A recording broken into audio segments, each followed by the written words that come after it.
is the Doublet Special Master. Live and direct. Breakfast with CubCamTV. Trickstar Radio. This is what I thought I'd bring to the table today. Fly me to the moon. We're going to talk about space, Yaron. Really? We're going to talk about space. No diddly way. So today is International Space Day. It is. It is.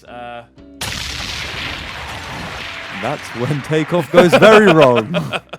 But yeah, no, I really, I put a poll out yesterday, basically going like, what are people's favourite space films, essentially? Yeah. Because I thought, what better way to celebrate space? It's not as if we can go yet, soon, but not yet. Yes. It's not as if we can go, what's our favourite memories of space or anything like that. So I thought the best way of space being represented realistically in our eyes is through films. So Especially recently, there's just been some good ones recently. over the past 10 years. There's been a lot of really good space films. So essentially, I put a big poll out yesterday, basically Yep. asking people for their favourite films. So we're going to go through and rate them ourselves if we've seen them. Cool. Okay? So first up, coming from Joseph, Close Encounters always comes to mind, even though it's not in space. I haven't seen it. I haven't seen it. It's not in space either. Wall-E. Good. Good? Yeah. I haven't seen it. 7. 7? Okay. Space Jam. 10. 10. 10. No way. It's no way you're not giving Space Jam a 10. So excited for the next one. I'm buzzing for it. We're going to have a little chat about that a Yeah, little yeah. bit later on. So, Interstellar, that came from Man Like Junior. Reese Wilson came through with Interstellar, Apollo 13, and Moon. Now, I haven't seen Moon. I know Apollo 13 is a bit of a classic. I think I have seen Moon. Is it good? Can't remember. Did you get flown there?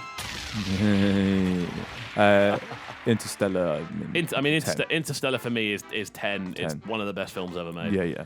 Soundtrack wise, do you know the beautiful thing about that soundtrack? Have I told you what's so good about that I soundtrack? think we've spoken about this before. So this might sound really nerdy to people who don't care, but obviously I'm not. At this point, if you haven't seen Interstellar, then I'm sorry, I'm going to spoil it for you. Here's your spoiler klaxon.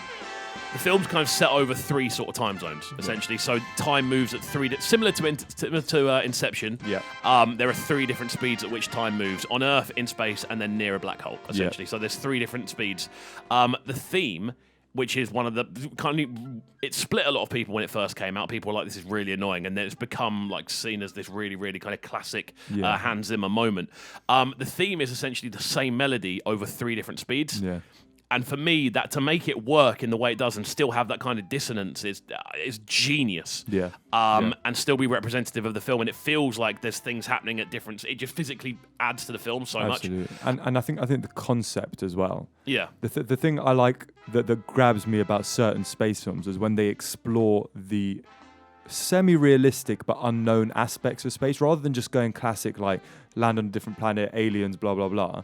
It's like, okay, well, we don't know what the implications of time and space are, in certain situations. Let's explore that as a concept. Or with Martian, for example, what would colonizing Mars actually look like? What are the implications of that? What could happen? I think when you kind of go a little bit left field and take the genuine questions about space and dramatize them, that's like when a space that's what film makes it hits good. I mean, there's one that's not in this list, which I'm going to bring up now, and then we're going to run for a few more. I really like Prometheus. I genuinely really like it. It splits opinions. A lot of people can't stand it. I hate Yeah, a Prometheus. lot of people can't stand it. It's the only film I've ever walked out of midway. Really? Yeah. Well, what bit? I can't remember. I mean, it came out quite a while ago. I like rocks. Yeah, I think as well, because I had never seen the Alien franchise either. Yeah. It was all very like out of context. Yeah. But yeah, it just Just didn't do it for you. didn't do it for me. Oh, that's a shame. I should probably rewatch it. 'Cause Yeah, how long? It must have come out. It's about 5-6 years old at this point. No, it must have been older than that. Eh? Must be. Anyway, I enjoyed it. Yeah. Going through these, another one that's popped up a fair few times, Arrival, and I would agree that it's not necessarily a space film, but it has the space implication, which I very much enjoy. Looking through these, Josh Saunders said Fast and Furious 9. We're not even going to go into that. I've heard about. Have you seen it? No, I've heard about this. They're in space. I just don't. Yeah, I can't. Be You may as well say Moonraker. Like I'm just not interested. Mars, The Martian, Interstellar, Deep Impact, Armageddon. That's a good one. Have you seen Armageddon? It's a good one. Armageddon. Again, similar to Independence Day. Okay. Yeah. Similar sort of era. Very much about stopping a spacey disaster, basically. Really, really well put together. Great theme as well. Very emotional film. I get emotional at that film. over Bruce Willis. Bruce Willis. Guardians of the Galaxy, not even going there. Space Cowboys. I've never seen Space Cowboys. Have you seen Space Cowboys? No. We're terrible at this. 2001: A Space Odyssey. Nope, still not seen. We're in the mud here this morning. Wow. Do your research, kids. So yeah, Hitchhiker's Guide to the Galaxy. Have you seen that? Yes. Any good? Yes. Good. Book's better. Books. I've heard the book. The book is meant to be. The book was one of those things that I feel like myself gave a lot of people that early crisis in life when you suddenly go, space is massive. Yeah. And it just spins you. Yeah.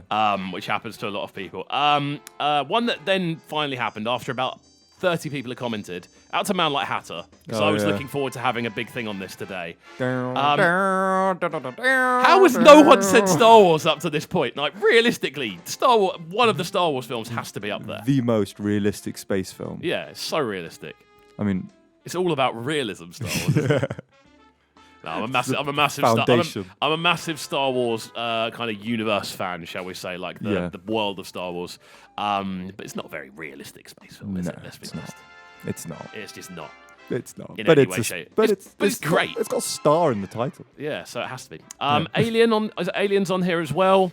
Armageddon's popped up a fair few times. Have you seen the Alien films? I have seen them. Again, I'm one of these really annoying young people that struggles to watch bad CGI, or not bad CGI, but like bad puppeteering. Like, do you feel the same about like the early Indiana Jones stuff as well? Because I often get that. Yeah, like bad, like not bad necessarily, but of the time action I kind of struggle with. Like anything prior to, I feel, 97, 98. Yeah. Like walking across cardboard cutout mountain ranges and stuff. Yeah, anything prior to that. I feel Independence Day is the first time a space film looked good. Yeah. In my honest opinion. Independence Day is one of my favourites as well. That's probably going to get loads of hatred, and you have no taste in films.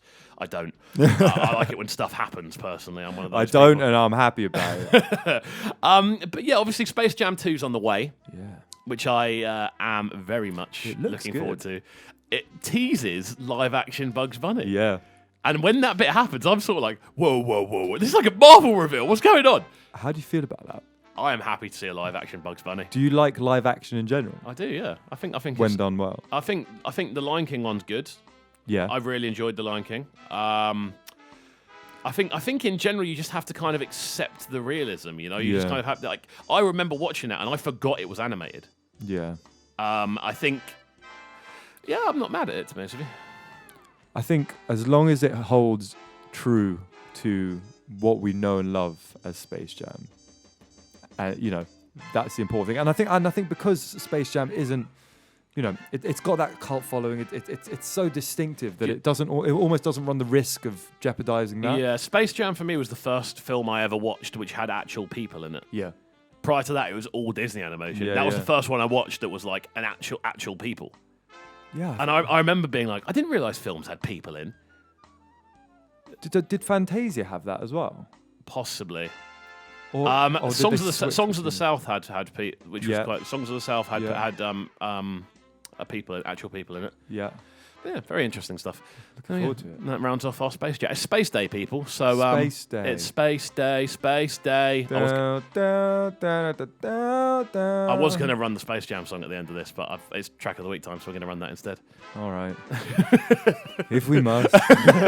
It's a good one, though. Trust me, it's a good one. Sounds of the Composers. This one, It's Time, off their brand new album project, Wicked Tune, featuring the one and only Koji Radical. You can't go wrong with a bit of Koji Radical. All right. Play the tune. It's been won over. We've won him over. Track of the week time here on Trickstar Radio. Just gone 20 minutes to 9. Keep it locked. Yeah. This is Breakfast with Kxvu, bringing you them morning flavors on Trickstar Radio. Trickstar Radio.